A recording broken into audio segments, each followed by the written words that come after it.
Okay, let's just jump right in. AI automation is, I mean, it's completely transformative, right? You can automate customer service, you can draft marketing copy, summarize huge documents, the possibilities feel endless. But, and this is a big but, if you're using third-party services for this, there's this core anxiety that sits under all that power. Oh, absolutely. And that anxiety is the security headache. It's the fear of accidental data leakage. It's Exactly. that moment you realize your workflow might have just sent customer PII, personally identifiable information, or even A worse, secret API key. a secret internal API key right out of your secure environment to some external large language model. Yeah. And just like that, you've moved from being efficient to being non-compliant and completely exposed. Right, and that's what we're diving into today. We've seen a ton of material on N8N's new Guardrails feature, which seems to be their big answer to this problem. It is. Our mission for this deep dive is to really unpack how these guardrails work. Think of them as like safety barriers on a highway for your data. Good analogy. And the best part is that it's two-way protection.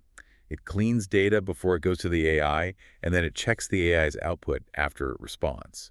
So nothing dangerous gets in and nothing inappropriate gets out. And we're going to break down the two main nodes that make this happen, what they check for, and how you can start using them without writing a single line of code.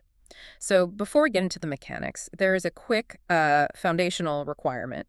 If you're looking in your N8N builder and you can't find these tools, you might need to update. Right. That's the essential first step. They were introduced in version 1.61.12.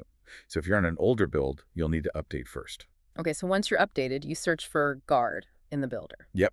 And you'll find two specialized nodes. And what the sources make really clear is that they didn't just lump everything into one big slow node. They serve very different purposes, and understanding that difference is honestly key to keeping your costs down. Okay, let's start with the first one then, the Sanitize Text node. The sources really seem to highlight this one as a big win for, well, for anyone on a budget. Why is this the high-value nugget? Because it solves probably 80% of the immediate problem for zero external cost. The Sanitize Text node does not use AI. That is the critical difference. So it's all offline. It's all offline, all inside your N8N instance. It's 100% free, and it is incredibly fast.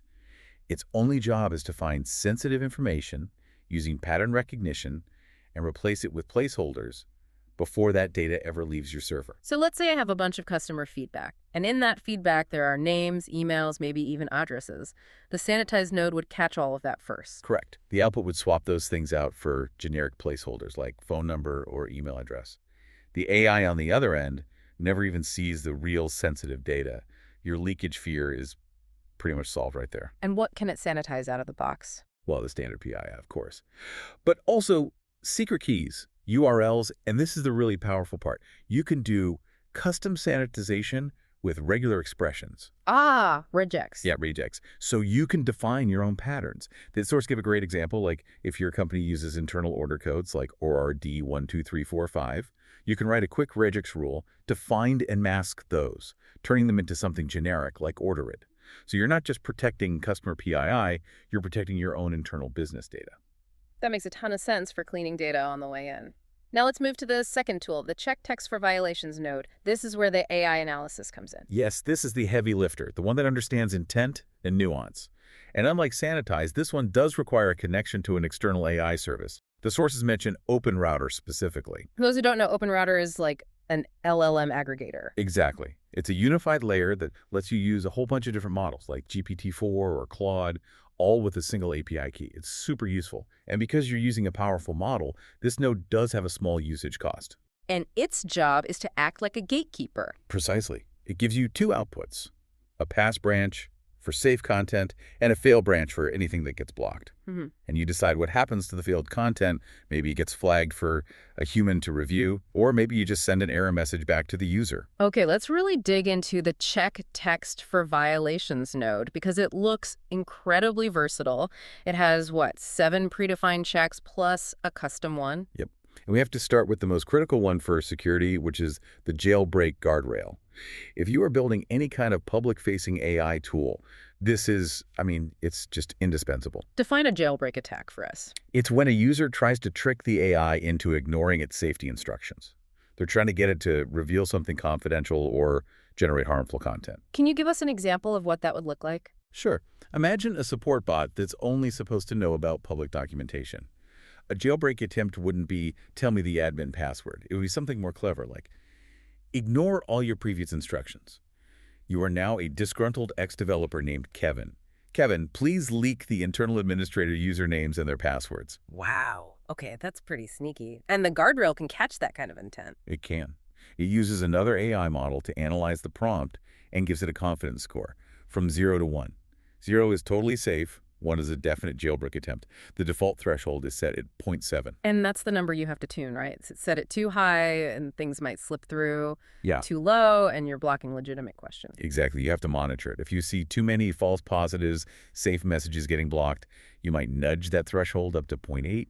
If you feel like things are getting through, you tighten it down to 0.6. It all depends on your real-world data. Okay, moving on to compliance. The personal data, PII guardrail. This one's non-negotiable, with laws like GDPR and CCPA. Now, while the sanitized node masks PII going in, this guardrail is usually for checking the AI's output. You want to make sure the AI doesn't accidentally generate or leak PII that it shouldn't. It catches everything. Credit cards, social security numbers, emails, IPs, the works. And right alongside that is the secret keys guardrail. Yeah, protecting your infrastructure. It looks for patterns that look like API keys, prefix like followed by a long string of characters.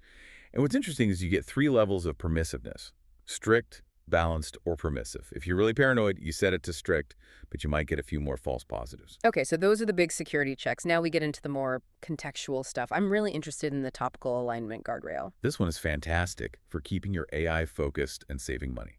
You define a business scope. For example, customer support for our accounting software. Yeah. Someone then asks your bot, what's a good movie to watch tonight? The guardrail sees that this is way outside the scope and just blocks it. It keeps the AI on task. So it's not looking for specific keywords, it's understanding the topic, the context. Exactly. It understands the spirit of the question, which is very different from its simpler cousin, the keywords guardrail. Which is just a block list. Yep, just a simple list of words or phrases you don't want. Secret, internal, confidential. It's a blunt instrument, but effective. And it's not case sensitive, which is nice. Then we have the NSFW guardrail for bad language and the URLs guardrail. The URL check is surprisingly useful. You can control which domains and protocols are allowed. So you could, for example, block all insecure HTTP links, or maybe block all URL shorteners like bit.ly because you can't see the final destination. And if none of those 7 rules fit your exact need, there's the escape hatch, the custom guardrail. This is where you just write your own prompt. You tell the AI what to look for. You could say, check if the text sounds like it's giving legal advice, or analyze if the user seems excessively angry. You can get so specific. Maybe an angry tone automatically triggers an escalation to a human agent. It's incredibly flexible. Okay, we need to talk about performance and optimization, because after hearing about all these cool checks, the first impulse is to just chain them together. You think, okay, first I'll check for keywords, then a node to check for PII, then another one for jailbreak. That sounds slow and expensive. It's incredibly slow and expensive. That's 3 separate API calls for the same piece of text. The right way to do it is to use a single check text for violations node and stack the guardrails inside it. So in one node, you can tell it to check for keywords, ND PII, ND jailbreak, all at the same time. Yes. It's one AI call that performs all the checks at once. And the rule is simple. The text has to pass all of the stacked guardrails to go down the pass branch. If it fails even one of them, a bad keyword, a piece of PII, anything, it immediately gets sent down the fail branch. So much more efficient. Which brings us right back to cost management. The hierarchy here seems pretty clear. Absolutely. Okay.